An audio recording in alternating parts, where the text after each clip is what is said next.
Good afternoon, everyone. Welcome to Helping the Brave podcast. My name is Amy Tiemeyer, and I am here with my co-hosts, Brandy, Ed, and Nate. Hey, we're all here today.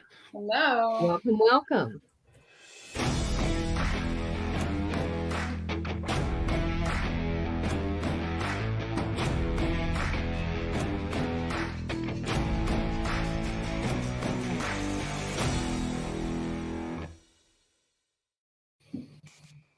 All right. It is with pleasure that I bring in our guest today. Her name is Zoeie.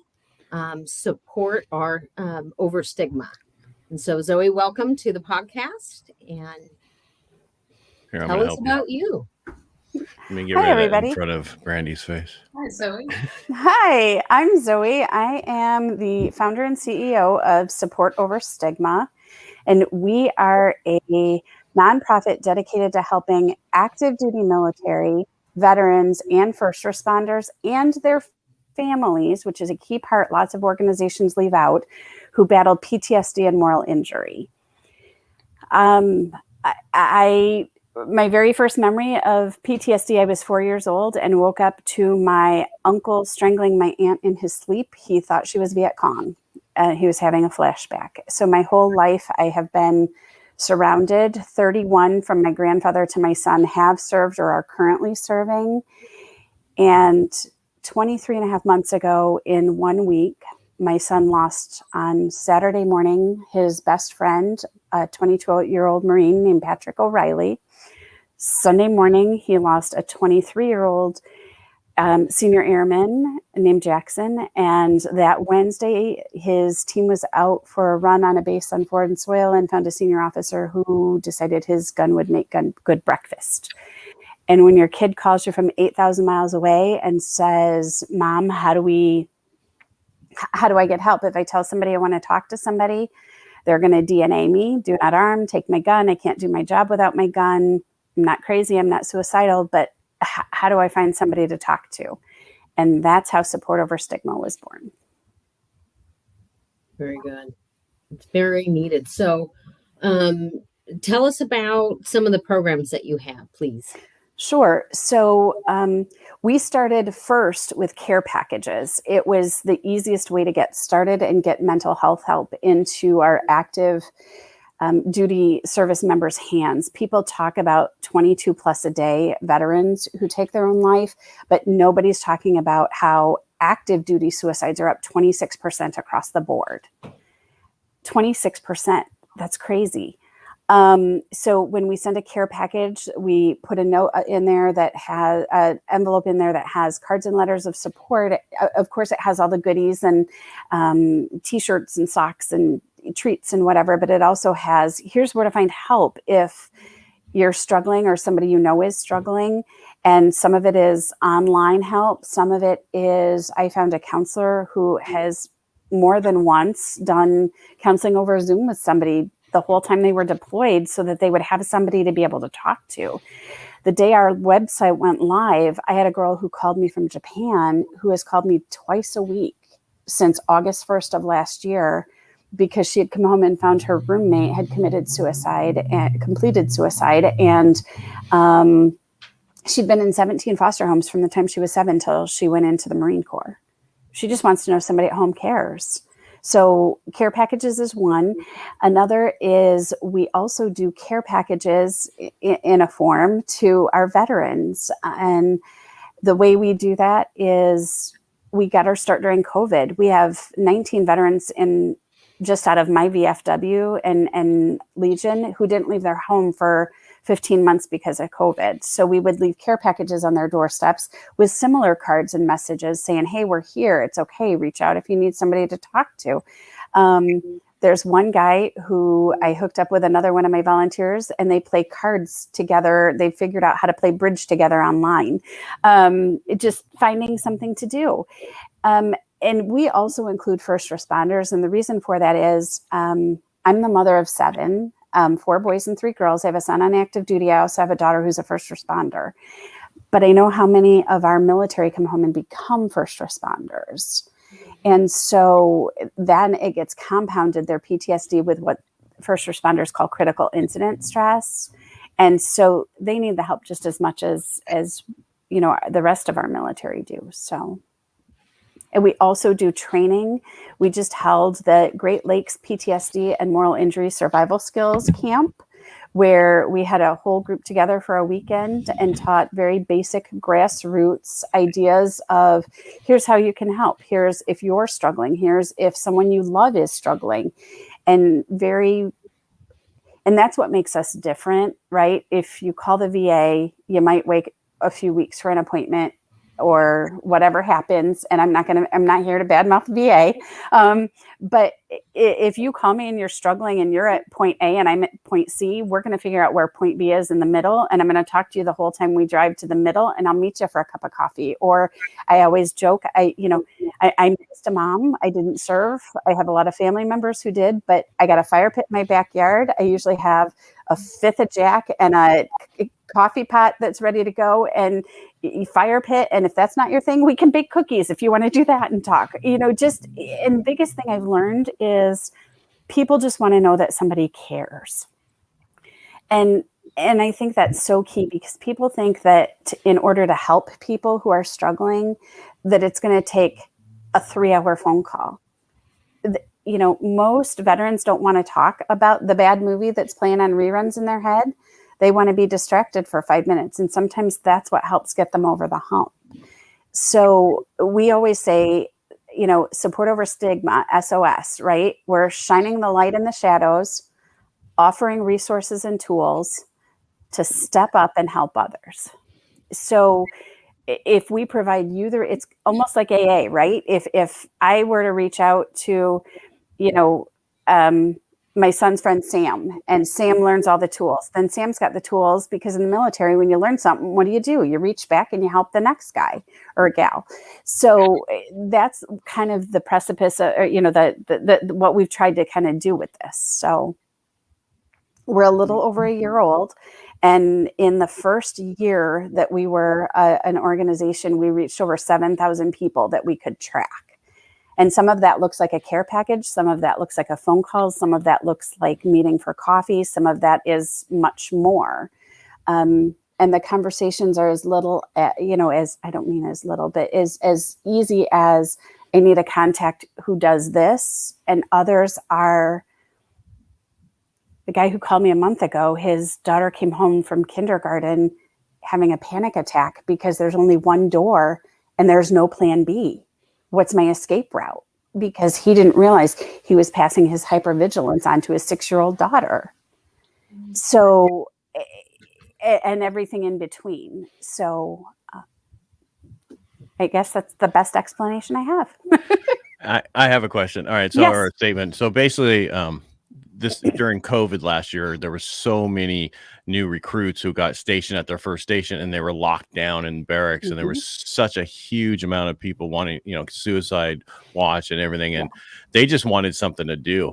They were stuck in a room by themselves. They couldn't make their own food. They couldn't do it. Nobody was delivering well. I mean, just the perfect storm was horrible. And they just wanted something. I mean, my son was up in Anchorage, Alaska, same scenario up there. It's just, there's a lot going on. So not only the stress of what they seen and whatever, but just being stuck, right? They don't know what to do. I've read several of the studies of why they think suicides are up in active duty. And just like your son, right? All of a sudden he has all this time on his hands. Well, depending on when you served, if you went out and, this is a veteran's quote, if you went out and you hit it, you came home and they kept you too busy to think about it. And now it's, you go out and hit it and you come back and you get a quarantine for a minimum of 2 weeks. And so all you can do is think about it. And for some, that's good. They need that time to process. And for others, it's too much. They're not able to process it on their own. My son was on a 6-month deployment that turned into 25 months and 9 countries, thanks to COVID. So it just depends. So when we do our care packages, we always try to include at least 1 to 2 things, like a deck of cards, and you might get a deck of Uno cards and Nate might get a deck of regular playing cards, so that at least you've got a couple different games to play, or a travel Jenga or something, just so you've got things to do that you can share amongst yourself and have options. I have a question. So how would somebody, if they wanted to, like, they thought this is something amazing, great, I think it's amazing, great. So say like somebody wanted me, I wanted to help. Do you have somebody, or like somebody would volunteer, or are they getting trained? Like, how does it work if somebody wanted to partake in this? Absolutely. So our website is www.supportoverstigma.org, and I'll put that in the chat. And the way we do it is it's like a peer training. So, if you came in and you're an Army veteran and you served in this time period, because sometimes we get calls and it's, I don't want to go to the VA, and I don't want to go get drunk with somebody my grandpa's age at the VFW. So can you find me somebody who was in Fallujah, or can you find me somebody who was in Qatar or whatever, and try to pair them up. And so if you're willing, email me. That's all. My email is also in the chat, and I would be happy to go through some of that training with you. We do it usually over Zoom, because I have people all over the country who are willing to take phone calls, because with COVID, a lot of these conversations are happening over Zoom or the telephone, but I prefer Zoom or Google Meet or whatever, just so I can see your face and know you're okay, or have a level of okay. Mm-hmm. And there are other ways too. We have a an Amazon wish list on our website if you want to help purchase things to go towards care packages, or obviously care packages are expensive to send. So if people want to donate towards that, or if you know someone who's deployed at an APO or FPO address, email me and we'll make sure they get a box. No strings attached. Some people want to sponsor the box, and that's awesome, but we're all about getting them the help. So, we fundraise all year long trying to make sure we can cover it and stuff, because we want to make sure we're able to help as many as we can. But when it comes to the peer-to-peer counseling, a lot of it is done in a Dunkin' Donuts or a Starbucks over a cup of coffee. Or we had a gentleman recently was in a really, really bad spot after everything that happened in Afghanistan. And his wife called me and said, I walked in the house and he's holding a gun. What do I do? And because of his training, she was convinced if she called the authorities, it would turn into suicide by cop. So she was terrified. She didn't want to leave the house because she was convinced if she left the house, he would complete suicide. So I was able to go to my list of volunteers and mentors and find somebody who served in a very similar capacity, who was special teams like he was, who could go in, and they actually whisked him away for the weekend. A couple buddies took him away to northern Wisconsin and took him fishing for the weekend to get him out of the situation and try to get him over the hump. So obviously, most of them aren't that urgent or critical, but sometimes it is just the phone call to be able to share those shared experiences. That's very good. Before we started, Zoe and I were talking about how she found out about Helping the Brave. And it was from my girlfriend, Julie, who works for the Travis Manion Foundation. Mm-hmm. But I think that was cool. So for whatever reason, you were on a call or at an event that Julie was at. And that's kind of nice, because that's what, this is Ed's brainchild, to bringing those resources out and not get in our silos. And so... and we kind of joked that was how we're circling back to you, Ed. We recently held a very large event at Cantini, which is houses the 1st Division Museum here in Wheaton, Illinois. And for a first one ever, it was very successful. We had 33 vendors who were either veteran-owned businesses or nonprofits that specifically offer services to veterans and their families. And as people were leaving, we handed every single person a booklet that said, here's all the people that were here today. Here's a contact, here's the company name, here's a contact name, here's a phone number, here's an email, here's a website. And I had literally 5 different people go, "Oh, you're sharing your resources." They're not my resources. You know, what helps Brandy might not be what helps Ed. It might not be what helps Nate. It might not be what helps Amy. So the more resources we can assemble, the better we are able to help people. So if dogs are your thing, let's reach out to Mike at Canines for Veterans, which is an organization who provides free service dogs to any service member, completely free of charge if they're battling PTSD. Horses are your thing. Let's reach out to Operation Horses and Heroes. You know, so it's like I can rattle down the list once we talk and figure out what your interests are. We have a gentleman who he realized that the louder his voices got, his words, the more he found himself in his garage with his hand lathe. So he started a group called A Call to Shoulders, where he'll teach you how to hand lathe. You sell what you make, and then you take that money and buy your own hand lathe. And now you've got your own thing to help yourself when you need to. There's a guy who realized that the more he struggled, the more he found himself with his smoker. So he started Mission 0-100 Hours, where they do smoking meats and do all sorts of competitions. So it's just that personal connection, getting to know people, not treating them like statistics or a number or a DD-214, saying, "Hey, Brandy, talk to me. Tell me what you like. Let's see where we can kind of hook you up." Because as we all know, those silos, that isolationism is the absolute worst thing for anybody who's battling. And even people who don't typically battle have struggled during COVID because of the amount of isolationism. Well, and I think it's, everybody has different scenarios. Mm-hmm. For me, I know I do a lot of events, but I like to go home to my oasis. Well, because of COVID, I had kids move back in with me. And so my home isn't quite my quiet place. Mm-hmm. And so it's challenging. And I had another Army veteran gentleman friend. I'm not going to say his name because he's going to eventually be on the podcast. Known him for like 10 years. And first time I saw him out since the pandemic, he came up and gave me a hug. That man has never hugged me. That's because you're unhuggable. Okay. And yet I wasn't. You are. You mean that's not her thing. Ask her husband.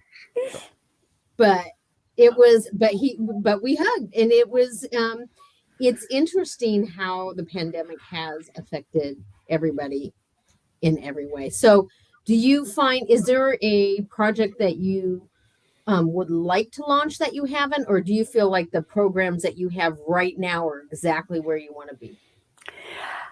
I would like to eventually, and I've actually talked to a couple other organizations about this, I would like to offer an alternative for those who don't want to hang out in the bar at the VFW or the American Legion, whether it's a facility that has pool tables and places to play cards and almost like a social club, a place where veterans can hang out with each other, grab a cup of coffee, or have, military moms. Within 2.5 square blocks of my house, we have 10 kids on active duty. So we would gladly make cookies or drop things off, or just kind of a place to be that doesn't have all those other pressures. But we're finding that more and more of the younger veterans are busy with their families. And so it's harder and harder to get them those resources.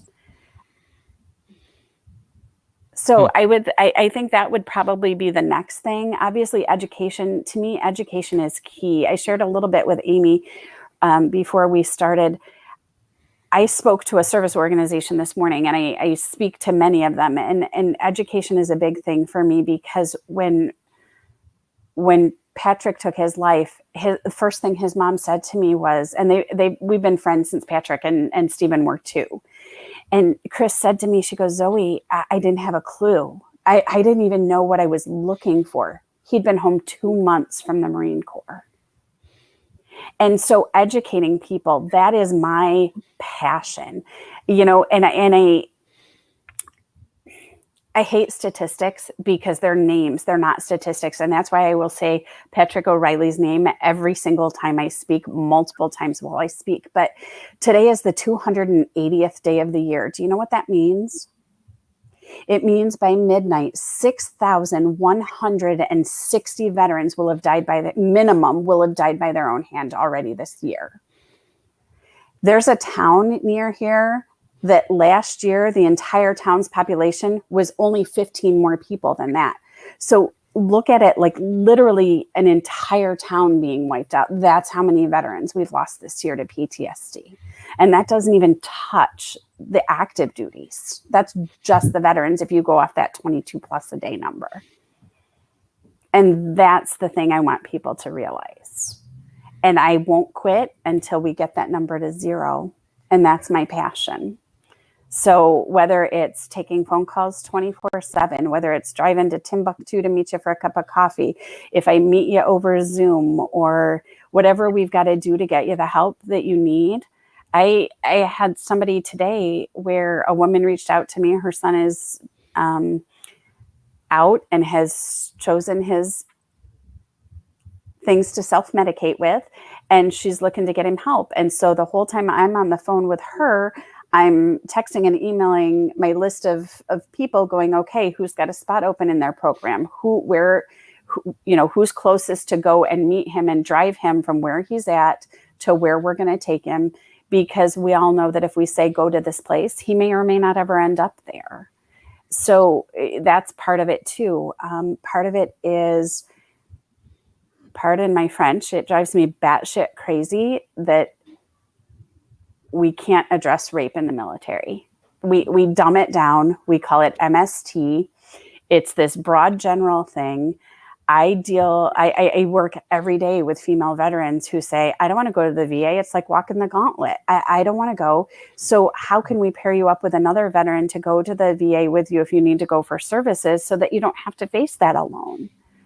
How can we talk about it and bring it into the open so it's not, we're still not in the back in the 1940s, hush, hush, hide it behind closed doors, and it's somehow your fault. Moral injury, a big part of, so when we talk about PTSD and moral injury, think about breaking both of your arms, right? This is PTSD, this is moral injury.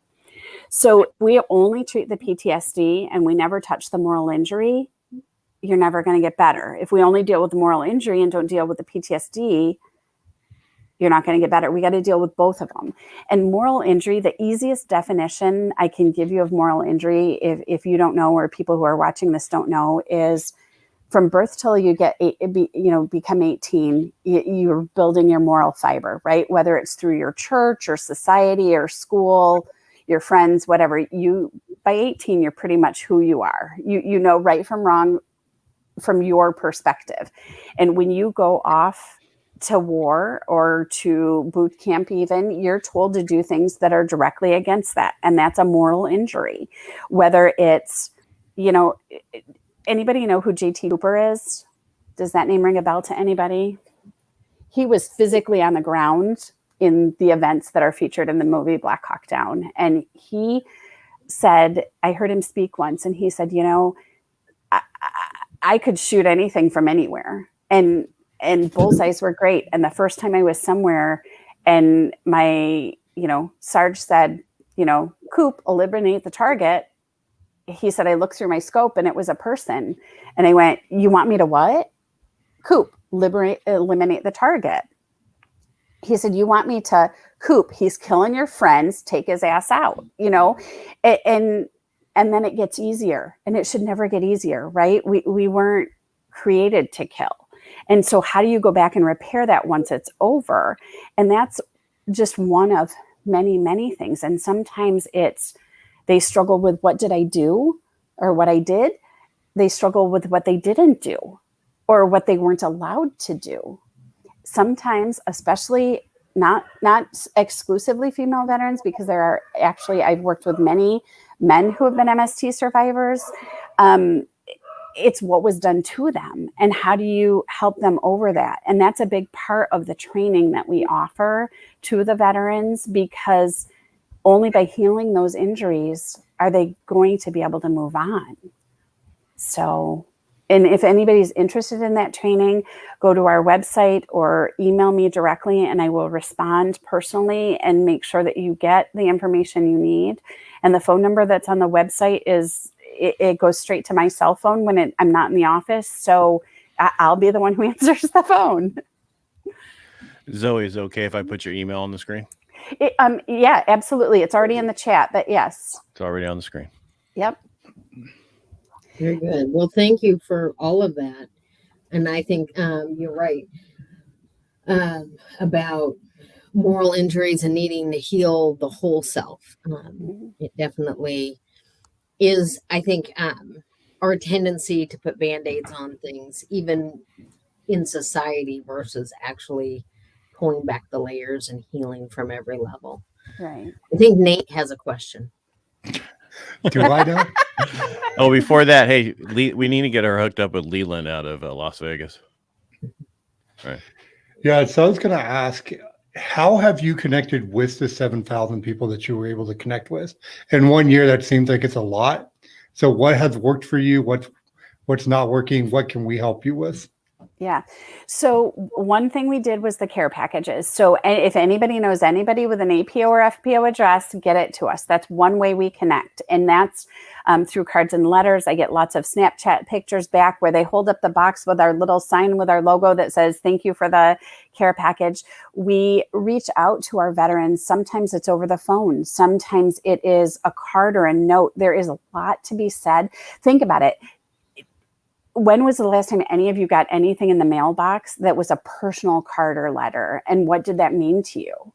Just, hey, I was thinking about you today, and it can be a goofy 99-cent card from the dollar store even. It's something like that. The trainings that we do, all the places that I speak. So if you know people who do anything from Rotary to Toastmasters to any of those organizations and even churches, whatever, I am more than willing to speak. I'm willing to Zoom in if they're not. I'm based out of the western suburbs of Chicago, but if it's within a 6-hour drive, I don't mind driving. But other than that, probably Zoom. But I love to talk to groups because people don't realize what they don't know until they hear it. I would say you don't know what you don't know. Mm-hmm. All right. So did she answer that last one? Did I answer the question? Yeah. So the best way to help is just continue to spread the word. If you know anybody in the Chicagoland area that would like to volunteer, November 1st through 6th is our next round of packing boxes. We'll be in Geneva, Illinois, which is one of the western suburbs. Devil Dog Arms donates warehouse space to us. I have 18 pallets of stuff ready to go in care packages. So we always look for volunteers, but we also look for people who are willing to step up and say, hey, you know what, I could do that. I could be somebody who takes a call once or a couple times a month and talk to somebody, or I could meet somebody for a cup of coffee. If you're willing to do that, message me as well, and we will set up a time to go through the training. And it's really common sense, basic stuff that you learned in the military, but learning how to use it to help somebody over the hurdles. Very good. Any other questions? Nope. No. For me, I'm just thankful that you're out there doing this. We're all trying to do our part to help out, and it's amazing what you've done so far. Thank you. And the one thing I always try to end with is, I don't know who's watching. I don't know who's listening, but know that reaching out does not make you weak. It is the most courageous, strongest thing you will ever do, is to take that first step to reach out. And if you do, I or one of my awesome mentors will be there to walk with you every step of the way until you're ready to walk it yourself. And it's okay to ask. It is brave. It is strong. It is courageous. Just pick up the phone, send the email, take the step. It makes all the difference in the world. I think on here we had someone say that, when you're over there and you need help, you call for support, air support, whatever support it is. When you're back here, you still can call for support. It's the same thing, Right. period. Right. Yep. And don't worry about getting labeled, and don't worry about people judging, because that's one of the biggest things we stress with all of our mentors is, if I were in your shoes, I may have done worse, or if you were to take the most horrible thing you did and tell it to Nate, Nate's going to go, dude, you did what you had to do, and it's okay. And you not carry that guilt or that burden. And that's a major part of what a lot of our veterans struggle with. Zoe, I have one question. Sure. Before I let you go, is there any confidentiality in it when they call in?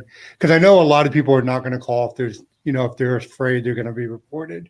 Mm-hmm. So what's the confidentiality agreement? What does that look like? Yep. So every single one of our mentors has gone through training. And so the training that you come out with, you would be considered a foxhole soul counselor.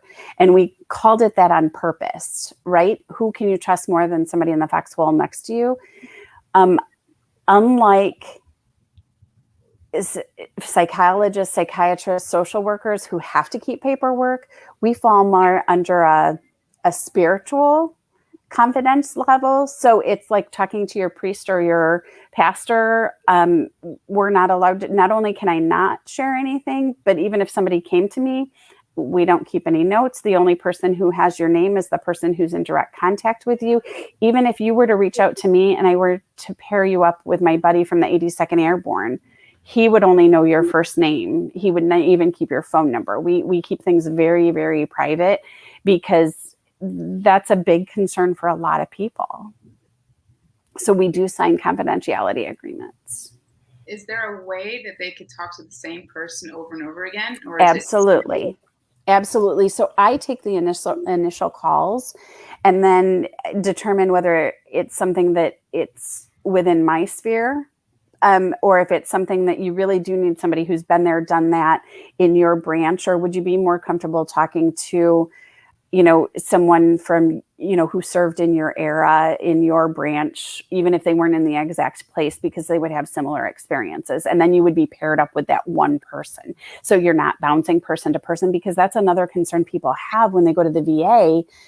I have a 25-year-old Marine who, he's gone to the VA now 6 times and somehow has ended up with 7 different psychiatrists in 6 visits. He's not sure how that happened. And every time they go, they want to throw medication at him and aren't even addressing any of the moral injury side of things. So. Last question. How do you gauge the success of it? Like after somebody's the mentors talk to them, how do you find out if it was was it good? Did somebody actually get something out of it? Like the person probably mentoring probably feels like they did a good job. Right. Ask the individual who's on the phone who's getting the help. Right. Okay.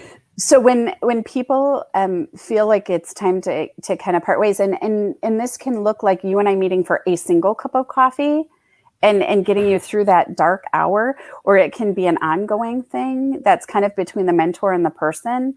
And once they're finally done and decide it's time to kind of, I don't want to say part ways, because you will always have that person's phone number. But once you kind of feel like you're in a good spot, they have the ability to send a survey that then comes back to me blind. It comes to an account where we purposely do it so nobody knows who that's coming from, and we just read the results. And it was, everything from how would you change it? How did it help you? What would you have done different? What could you use more of or less of? And lots of questions to try to figure out. We're trying to refine this to make it better. Very good.